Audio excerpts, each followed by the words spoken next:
ఏంటి సార్ ఈ నిర్ణయాలు? నిజంగా ఒకవైపు మాజీ అధ్యక్షులు బరాక్ ఒబామా లాంటి వాళ్ళందరూ కూడా ఏంటి ఇవన్నీ అంటూ కూడా వాళ్ళు మాట్లాడుతున్నారు. ట్రంప్ మాత్రం రోజు కొత్త నిర్ణయం. ఇప్పుడు H1B స్పాన్సర్ చేసే కంపెనీలు అప్లికేషన్కు $1,00,000 చెల్లించే విధానం ఎందుకు సార్? అసలు ఏంది ఇది? అమెరికాలో ఆర్థికంగా కాస్త బలహీనంగా ఉంది అక్కడ ఎకానమీ. అక్కడి ప్రజలకు నిరుద్యోగం ఉంది కాబట్టి విదేశాల నుంచి వచ్చే ఉద్యోగులు అక్కడ స్థానిక ఉద్యోగాల్ని తీసుకుంటున్నారు. దాన్ని అరికట్టడానికి ఇది తీసుకొచ్చామనేది వాళ్ళ వాదన. కానీ దీంట్లో ఎంత వాస్తవం ఉంది అనేది చూడాలి. కానీ దాని మూలం ఇప్పుడు అతిపెద్ద ఇబ్బంది ఏంటంటే, మా స్నేహితుడితో ఇంత మాట్లాడుతున్నాను, వాళ్ళ కుటుంబ సభ్యులు లాస్ ఏంజలీస్ ఎయిర్పోర్ట్ లో విమానంలో కూర్చొని టేక్ ఆఫ్ కి రెడీ అవుతున్న విమానం 2-3 ప్రయాణికులు లేసి మేము విమానం ఆపాలి, మేము విమానం దిగిపోవాలి అని.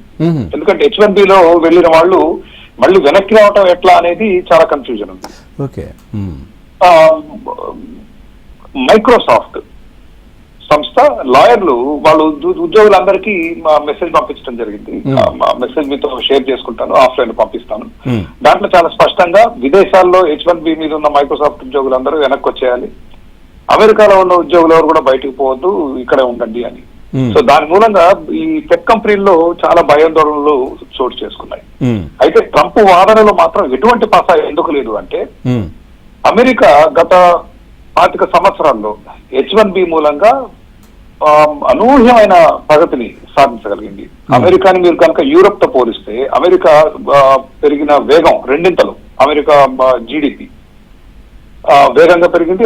అమెరికాలో గత 20 సంవత్సరాలుగా అన్ఎంప్లాయ్మెంట్ ఇస్ వెరీ లో, 4.5% నిరుద్యోగం. అంటే that is considered full employment.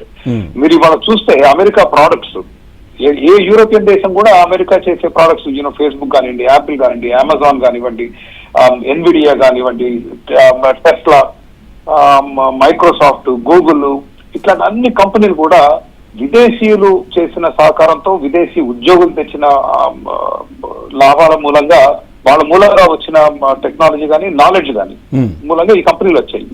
ఇతర దేశాలు ఇంత సరళంగా ఇమిగ్రేషన్ లేదు. అవును.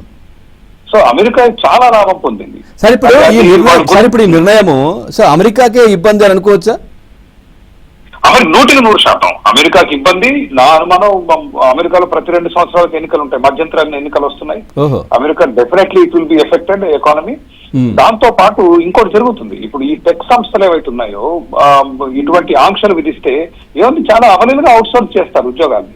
ఇప్పుడు ఏం చేస్తున్నారు, H1B మీద తెచ్చుకుంటున్నారు. ఇప్పటికే భారతదేశం లాంటి దేశాలకి అవుట్సోర్సింగ్ బాగా వచ్చింది. మన దేశంలో అన్ని టెక్ కంపెనీలు ఉన్నాయి. మైక్రోసాఫ్ట్ దగ్గర నుంచి గూగుల్, యాపిల్, ఎవ్రీ కంపెనీ, ప్రతి కంపెనీ ఉంది భారతదేశం. ట్రంప్ ఇట్లాగే వాళ్ళని బెదిరిసిపోయాడు అనుకోండి, ఇక్కడ చేయించుకుంటారు పని. సో అంటే మంచి నైపుణ్యం కలిగినటువంటి ఉద్యోగులంతా మన దగ్గర ఉండిపోతారు, ఇంకా మన దగ్గర ఉంటారు. సో ఇక్కడ ఇంత చౌక కదా, మన దగ్గర జీతాలు ఇస్తే సార్ చౌక కదండి. అక్కడ $2 లక్షలు ఇస్తున్నారు అనుకోండి అమెరికాలో ఒక ప్రోగ్రామర్ కి, మన దగ్గర 50,000 కంటే ఉండవు, 1/4. సో మూర్ఖత్వానికి పరాకాష్ట. What he doesn't realise, Trump గుర్తించింది ఏంటంటే, ఆంక్షలు పెడితే we live in digital world sir, it's well connected. మీరు ఇక్కడ ఒక మెసేజ్ కొడితే మీకు అమెరికాలో ఒక సెకండ్ వెళ్ళిపోద్ది.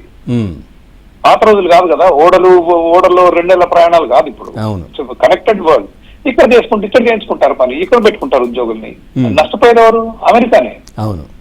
సరే, అయితే మరి ఏం సార్ ఆయన ఆలోచన? ఇప్పుడు జనరల్ గా అంటున్నారు, అంటే ఇక్కడ ఉన్నటువంటి దిగ్గజ కంపెనీలే సంతోషిస్తాయి నిర్ణయానికి అంటున్నారు. వాళ్ళు ఎట్లా సంతోషిస్తారు? అది ఆయన చెప్పేది. ఎందుకు సంతోషిస్తారు? ఇప్పుడు అమెరికాలో విదేశీ ఉద్యోగులు మంచిది కాదనుకుంటే అసలు హైర్ చేయరు కదా. ఇప్పుడు మైక్రోసాఫ్ట్ లో కానివ్వండి, ఆరకుల్లో కానివ్వండి, గూగుల్లో కానివ్వండి, మొత్తం ఇండియన్ ఎంప్లాయీసే ఉంటారు. 30-40% ఉంటారు. ఏది హార్డ్ కోర్ ప్రోగ్రామింగ్ ఉద్యోగాలు ఏవైతే ఉంటాయో అవన్నీ ఇండియన్సే ఉంటారు. Marketing, sales, human resources, finance, ఇట్లాంటి వాటిల్లో అక్కడ స్థానిక అమెరికన్స్ ఆ ఉద్యోగాలు బాగా చేయగలరు.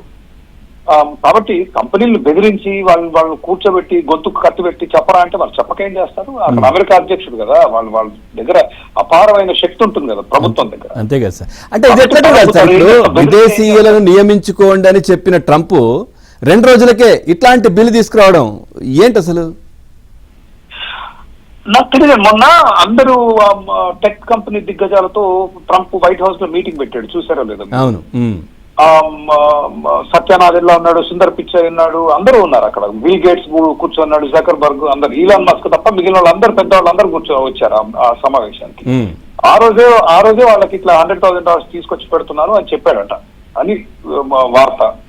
కాబట్టి ట్రంప్ ఈజ్ ఫికిల్ అండి. ఎప్పుడు ట్రంప్ మీకు అనుకున్న విధంగా ప్రవర్తిస్తాడు. ఒక రోజు ఈ విధంగా, ఇంకో రోజు ఇంకో మాట, రోజుకొక మాట, రోజుకో విధానం. ఇటువంటి నాయకుడిని ప్రపంచ చరిత్రలో మనం అసలు ఎప్పుడు చూసుంటాం. అంతే కదా సార్, ప్రధాని మోదీ గారు మంచి మిత్రుడు అంటారు, ఆ తర్వాత ఇట్లాంటివి చేయాల్సి వస్తున్నాయని చెప్తా ఉంటారు. మళ్ళీ ఎంత చేశారంటే మోడీ గారు ఆయనకి ప్రత్యక్షంగా ప్రచారం చేసినట్లే ఎన్నికల్లో, అట్లాంటి మిత్రుడిని కూడా ఈ విధంగా ట్రీట్ చేయడం అనేది అతనికి స్నేహితానికి మీనింగ్ లేదు, దౌత్య సంబంధాలకు మీనింగ్ లేదు, వ్యాపార సంబంధాలకు మీనింగ్ లేదు, వాణిజ్యం గురించి కూడా అతనికి ఎటువంటి అవగాహన లేదు. సో అమెరికా చాలా నష్టపోతుంది. చూద్దాం, మధ్యంతర ఎన్నికలు వచ్చే వరకు ఇతని ఈ దుర్మార్గం, ఈ విధ్వంసం కొనసాగాల్సిందే. సరే, ఇప్పుడు అక్కడ ఉన్న వాళ్ళకి ఎట్లాంటి ఇబ్బంది ఉండదు కదా? అంటే ఇప్పుడు కొత్తగా వెళ్లే వారికేనా? కొత్తగా వెళ్లే వారికనే అని అంటున్నారు. ఫ్లైట్ లో నుంచి ఒక కపుల్ వాళ్ళు దిగిపోయారు మధ్యలోనే, అంటే అక్కడే అని చెప్పి కూడా మీరు చెప్పారు ఇందాక. అవునండి, ఫ్లైట్ లో మా స్నేహితుడి వాళ్ళ కుటుంబ సభ్యులు వెళ్తుంటే టేక్ ఆఫ్ కి ముందు ఆపమని గొడవ అంటారు, దిగిపోతా ఉంటారు. దిగిపోతా ఉంటే మరి వాళ్ళ సామాన్లన్నీ చెక్ ఇన్ అయి ఉంటాయి కదా. అదే కదా. సో ఆ ఫ్లైట్ లో ఆ గొడవ నడుస్తోందంట. నాకు అతను మెసేజ్ చేసింది.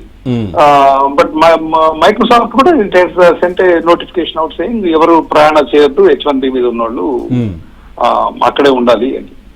అంటే ప్రయాణం చేస్తే ఒకవేళ అక్కడి నుంచి వెళ్ళిపోతే మళ్ళీ రావడం ఇబ్బంది, ఒకవేళ అక్కడే ఉంటే ఇబ్బంది లేదు, అంతేనా సార్?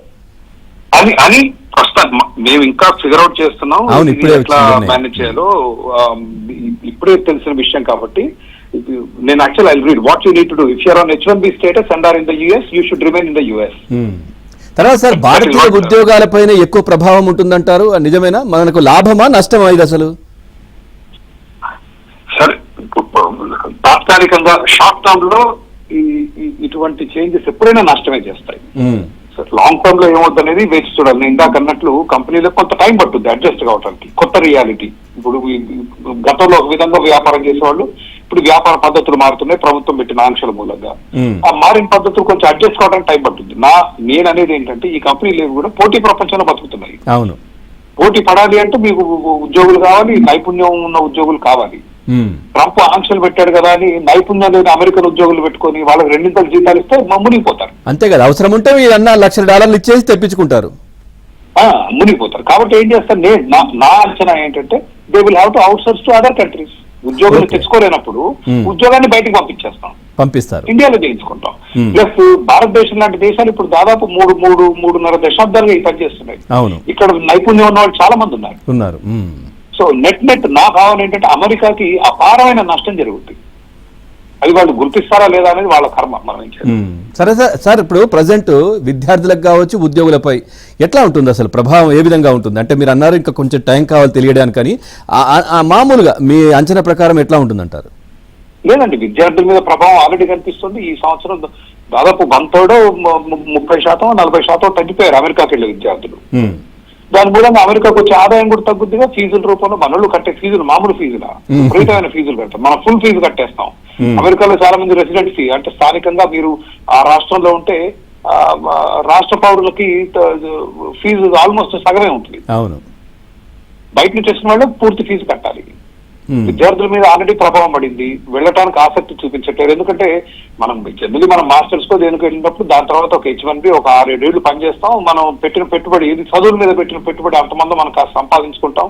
సరే, గ్రీన్ కార్డ్ వచ్చుద్దో రాదో తర్వాత ఒక 6-7 ఏళ్ళు పనిచేసి వెనక్కి వస్తావా అన్న భావంతో వెళ్తాం. అంతేగాని అక్కడ పోయి చదివి వెనక్కి వచ్చేద్దాం ఎవరు వెళ్ళరు. అవును, సో అక్కడ అమెరికా. అదేవిధంగా H1B కూడా ఇప్పుడు అదే విధంగా ఎంప్లాయీస్ తగ్గుతారు. It will create lot of disturbance. అవును, చూడాలి సార్. మరి మామూలుగా ఇంకా నిర్ణయాలు దీనికి సంబంధించి పూర్తి డీటెయిల్స్ వచ్చిన తర్వాత ఎట్లా ఉంటుందో చూడాలి. Thank you sir, thank you very much. Thank you అండి.